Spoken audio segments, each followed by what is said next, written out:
Hey everybody, this is Hondo Carpenter, your Las Vegas Raider beat writer on SI and the host of the Las Vegas Raiders Insider Podcast. This guy right here, he's my co-beat writer, the great Ezekiel Trezevant. Zeke, good to have you. We're literally here at headquarters. We just finished the press conference with Pete Carroll and John Spytek, and boy, we got a lot of information from it. I thought it was a terrific press conference. I'd love your thoughts. Yeah, listen, good to be here first and foremost, Hondo. Yes, it was a great time to be back in here and kind of get that inside information, if you will, and get that the information directly from the horse's mouth. I think is really where the value is here, especially with the Raiders facing a pretty important draft. So, a couple things that stood out to me, I'd love to talk to you about it. As you know from our reporting on I think that they would absolutely take Ashton Jeanty at 6. But if they did, I think a lot of other people would have to be gone. I don't think he's the priority. I don't think he's the top guy there. We several weeks ago had him taking Will Campbell. I don't think Will will be there at 6. My mock yesterday had him taking Membu. Um, I think though I'm at this point, I think there are a lot of players. I still think Gene T's a definite possibility. And we're going to talk in a minute about trading down. But I do think there's a chance at Gene T, but I think there would have to be a lot of other people not there. What are your thoughts? Yeah, and I'll first start off by saying, you and I both know how I feel, about them drafting a top tier running back, but there's drafting, you got to be responsible basically, and where they stand right now, things have changed in the last week or two, especially with Colton not being here now. May or may not be a big deal. We're not saying that it is or isn't, but it definitely does weigh in on their draft plans. There's no way it doesn't. So to that point, they have a ton of different things they can do, and I honestly think they can do that, and there's really no real reason to fault them because they have so many holes. So yeah, it'd definitely be interesting. And again, several weeks ago, I mean, probably close to 2 months ago, we had them taking Will Campbell. So I I I I think you would agree with me. The Colton situation doesn't really dictate that. They wouldn't be doing it thinking, oh, Colton's not going to be here. That's just the way they like to build. Let's talk about Spytech first. We'll get to Pete Carroll, then we're going to get to talk about trades and that kind of stuff. At Tampa Bay, he did a lot of the GM work. So it really technically isn't his first one, but this is his first one with the title of GM. He was extremely relaxed. You could just tell he was prepared and the hay was in the barn. That was my observation. I've known him 20 years. I'd like to get yours. Yeah, and listen, as somebody who has not known him 20 years, that was the vibe that I got too. I got more than anything that this was not his first rodeo. Now, again, you hit it on the head, right? That hey, this is his first time with the actual title. But in terms of the specific duties and a lot of the duties behind the scenes, you could just tell by how he carried himself that it wasn't really his first time. So that's part of the reason he was brought in is because of that experience. And I think it's going to be it's going to bode well for the Raiders. So personally, I like John. I like talking to him. And I like to just pick his brain a lot because he gives you as much as he can give you within reason. So pretty cool to talk to. Okay, so I'm going to tell you something funny. I'd love to get your perspective. I mean, 20 years ago, he was called the whiz kid as an intern, and how he was always thinking and analytical. And there were two or three questions he was asked today that weren't even probing, but he's like, people are going to be parsing everything I say. I got to be really careful. Again, you saw him very measured. I thought that was pretty funny. What did you think? Yeah, listen, you could see even when he's not speaking, you can see the wheels turning in his head. And I noticed that the last press conference we had, he honestly I think he answered one question, but you could tell the whole time his mind was just running right. But you could tell it was a very thoughtful kind of running. It wasn't like it was all over the place, but you can tell he's a very Right. focused individual. You can tell he's a very thoughtful individual. You can tell he has foresight, right? Because he was thinking so many steps ahead of what could possibly happen. I think that speaks to what he's going to do in terms of bringing in players and filling out holes on the team. Let's talk about Pete Carroll because I asked him a question, and basically I just said to him, with all your years of experience, what have you learned about the draft? And he talked about being patient and not trying to force things. I thought that was a great answer. And if you watch Spy Tech, you could tell he was really tuned in. I thought that was, I think that is a piece of the pie that Pete Carroll's going to bring. that maybe people aren't thinking enough about, just that wealth of experience. What were your thoughts on Pete Carroll? Yeah, and just a steady hand, whether it's with the players or whether it's behind closed doors and figuring things out on the draft side. You can kind of tell he has that cool and that calmness that we've always known Pete Carroll to have. What I would say is that as he's gotten older, you can kind of see it's even more relaxed now, right? I think he's at that point where he realizes as long as they do the right thing, it's going to work out, right? So there's no need to press and force things that are not there. And I think John listens to him, and I think he listens to John equally, and I think it's going to work out well. I do. I agree with you. I think it's going to work out tremendously well. All right. When you listen to them talk, there are several guys, but they confirmed some of our reporting today when they talked about, hey, there's probably one or two guys that we're not listening to any trade offers we want. Mhm. And then there's some other guys that we want, but we're willing to listen to a offer if it blows our heels off. Then there's other guys we'd be willing to trade down and pick. I mean, they confirmed our reporting, which tells everybody we've been getting good information. But again, you heard Spytek say, but my phone hasn't been ringing off the hook. And then he says, but I'm sending those calls to other people. So I think it was fun the way he kind of set up about the possibility of a trade or no trade. What did you think of that Listen, concept that they discussed?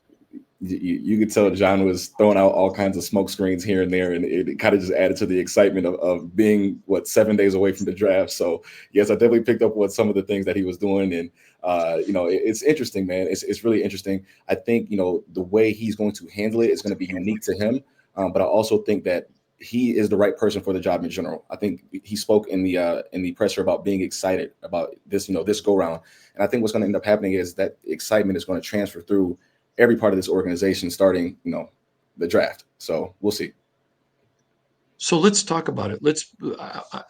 The two of them have really developed a very good working relationship. You can tell it, you can sense it. Even with Antonio and Telesco, I think you could tell that they got along, but you could just tell it was new in the relationship.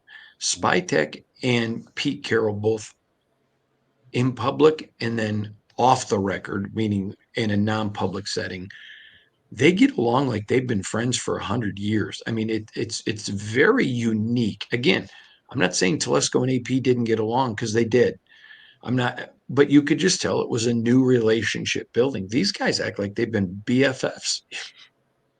In synergy, synergy is the word you're looking for, and I Mm. will tell you, I think kind of what you're saying. I don't think they're really acting. I think they're truly comfortable with each other, and I think they value each other, and I think they value each other's strengths, right? I think Pete values his John's youth and his experience, right, in terms of building a team, and then obviously Pete Carroll's Pete Carroll, and John respects that. So I think it goes both, and you can't fake it. I don't think that they can't fake how close that I think that they are, right? From what I've gathered in the few times that I've seen them, you can't fake being that close this quickly. In my opinion, you can't. So I think the longer they're with each other, the more of those conversations that they have that we don't know about, the closer that they're going to get, and the more that everybody's going to feel that synergy throughout the organization. I got to tell you a funny story. So Shannon was on the podcast the other day, and we were talking about how much we love you. And somebody emailed and said, "That's just so nice. You can't fake it. You either like people you work with or you don't." That's why I love working with you because I love you as a friend and as a coworker. But you can't fake that, can you? No, no, and if you tried to fake it, it would be obvious, right? And I think that's kind of what you were. Not to say that AP and Telesco were faking it by any means, but like you said, you No, can not at tell all. that there was a little bit of a gap between the two, right? It might not have been that big, but it wasn't as close as you can tell that Pete and John seem to be so far. Agree. So let's talk about it. I'm only going to talk about one. There are a couple players that they're not going to trade the pick for. I'll only talk about one, but that's Abdul Carter. If Abdul Carter is there, can you imagine him with a Max, with a Malcolm, with a Christian Wilkins, with an Adam Butler, with a Tyree? Come on now, come on. And Now, there you especially you, a former defensive end. Hey, you took the words right out of my mouth. I was about to say, you know exactly how I feel about that. I was trying not to get too excited with this crazy smile on my face, but yes, there's there's Max on one side and then him on. Come on, I think it kind of speaks for itself, right? Adding that kind of depth, and you add that kind of depth, and you continue to build out through the draft. It can make up for some of the holes that you might have on the defense, right? So the defensive line can cover, a good defensive line can cover up a lot of different, places that you might not be that strong at. So I think that would be. There's no way they pass him. There's no way. If he falls, you have to take him for sure. I want to talk to you about Jalen Walker. Now, this is a guy, that linebacker out of Georgia. Um, Several teams have told me they have the same grade on him that they had Micah Parsons at. They think he's that good. I've had several tell me they see him as a rush DE, that he can play rush DE, outside linebacker. He can do it all. I am not implying that he is one of those guys that that they would not try to trade down for. 'Cause I think they might be able to trade down a little and get him, but he's a special talent. They love him. I'd love your thoughts on Jalen Walker. Oh, listen, for sure. High motor is one thing I will say. And, one thing about him is that he's one of those guys that it might sound cliche, but you pop in the tape. There's no way you can watch a game of his and he's not showing up on the tape somewhere sooner or later. He pops on the tape every time he plays a game. And literally, to the scouts that said he can play every position, it's no exaggeration. No exaggeration. Now, in terms of things that he can maybe get better at, I think after a season or two in that NFL, workout regimen, he's going to be even better. But at the same time, right now where he's at, I don't want to say he's good. He's really, really good. And I think he'll be a great addition really wherever he goes. But he has a high motor. He never stops. I mean, you watch him in the first quarter, you watch him in the fourth quarter. There's really not that much of a drop off in his play. So he's definitely a stud. All right. So this morning, I was talking to a buddy of mine who's an executive with an NFL team, and he told me they have the same grade on Abdul as Jalen. That says a lot. That is very, very telling. And just watch the kid play. Really, when it comes to Jalen, watch him play. Right, certain guys you don't need somebody to explain how good they. Go watch him, and he's gonna jump off the screen at least once a game. But actually, it's usually multiple times a game. So I love his game. I love his motor. I love how intense he is. I think he'll be a great addition. All right, I'm going to talk about Will Campbell, Armand Membu, two stud offensive linemen, a lot like Joe Alt and Talise Fawaga last year. One is primarily a right that everybody thinks could play left, Talise Fawaga, and he proved that. One has been a solid left from day one, which is Will Campbell, like Joe Alt. If you're sitting here, and you and I are in the building right now, if you're sitting here in the Raiders and Thursday night, well, I guess it would be late Thursday night, you're going home Friday in the West Coast, and you've got one of those two men now on your roster, are you celebrating or what? 100%, right? Especially from where the Raiders sit, and that's one of those positions in terms of offensive line that, especially left tackle or a tackle position. You get you a standout left tackle. That guy can be there for the next 10, 15 years, right? Assuming he stays healthy, he can be there for the next 10, 15 years. And they have a need on offensive line, a very, very big need on offensive line, and you get a chance to solidify that offensive line with a top draft pick. You probably want to consider doing it for sure. So yes. Yeah, and Membo, like Talise Fawaga, everybody thinks can play left, but he's been a right, and Will Campbell's always been a left. And there's one thing about Membo. I told you I was on the phone with this executive this morning, and remind me when we're done taping, I'll tell you who it was. But I was on the phone with this executive today, and I asked him, "What do you think of those two?" And he loves them both. Loves them both. But he goes, there's one thing about Membu. He's only 21. Got a lot of growing to do, right? In terms of how much potential he has, right? Like if he's only 21, imagine at 23, 25, after being in the league, X amount of years. The sky's the limit. Mm-hmm. Yeah, sky is the limit. All right. Let's talk about a guy that is not going to be there at 6. He's not going to be a Raider, but Travis Hunter. Now, he can do a lot. He can just do a lot offensively, defensively.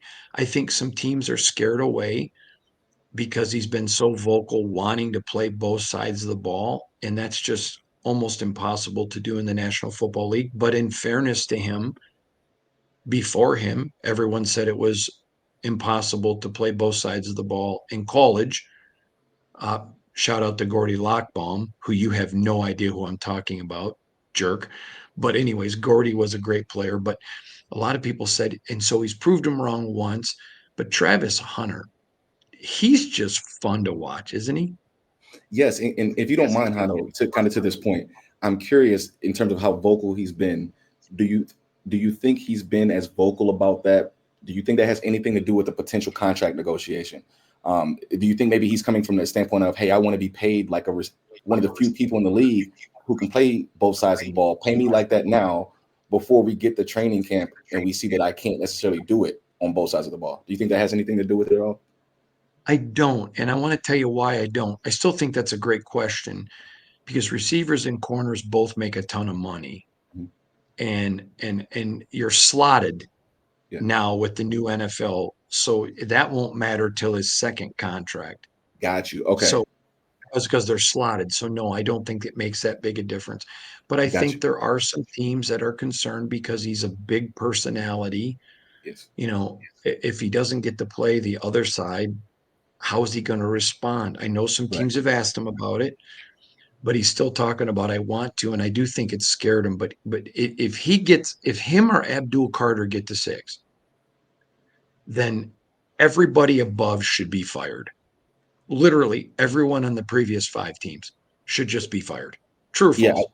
yeah, no, I think you hit it right on the head. There is, this is it would be a complete shocker if he was on the board still at 6, right? I think it'd be similar to finding out that Brock Bowers is was still available at 13th, right? Something completely unexpected would have to happen for Travis to still be available at 6. But in terms of his talent, it's undeniable. I personally think I think he's a more natural cornerback in terms of the NFL than wide receiver. And I think that's his true. I think that's what he was put on this earth to play was cornerback. I think that's what he's supposed to be doing. So can he play both sides? Yes, but I think cornerback is what's right for him. You want to know what's funny? I was talking to a NFL quarterback the other day who told me, he goes, listen, I think he's a really good corner. He goes, but he can be beat. He goes, I think he is a phenomenal wide receiver. Really, that's cool. Yeah, and that's what makes him so interesting is that he is legitimately talented at both. Like no one can say he's not. So it puts, Mhm. you got to consider all things when you're talking about Travis Hunter. Yeah, so this guy told me that he thinks, he goes, I'd love to play with Travis Hunter. He goes, and I've already lobbied my team. If you can get him, we're putting him at receiver. And he says what he likes about him is he's instinctual. As Yes. soon as the play breaks down, he breaks to open field. He just thinks he's that good. I thought that was interesting. All right, I'm going to ask you about a couple other guys because there's so many good, talented players. We've already just talked about 4 right there, but how about Mason Graham? This is probably on a lot of teams' boards the second best player in this draft. Very, very stout in the middle in terms of being able to. I mean, can you imagine him right in the middle of the Raiders defensive line out with Wilkins? Like that would be. I mean, come on.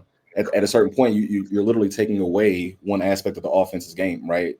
Assuming everyone stays healthy, right? But Mason Mhm. Graham, yeah, top tier athlete. I think he will be a great addition, really wherever he goes. And you have to consider him if he's there at 6, if you're the Raiders. So I think what the Raiders have to do is that they have to build around.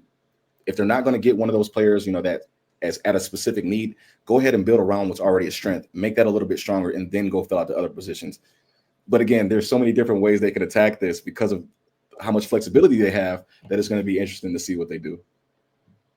I don't think there's any, I mean, there's always 1%, but they're going to take a quarterback. Who do you think they take? I think that they would love to get Will Howard in the 5th round. I think there's a chance they could. Your thoughts on who you think they get?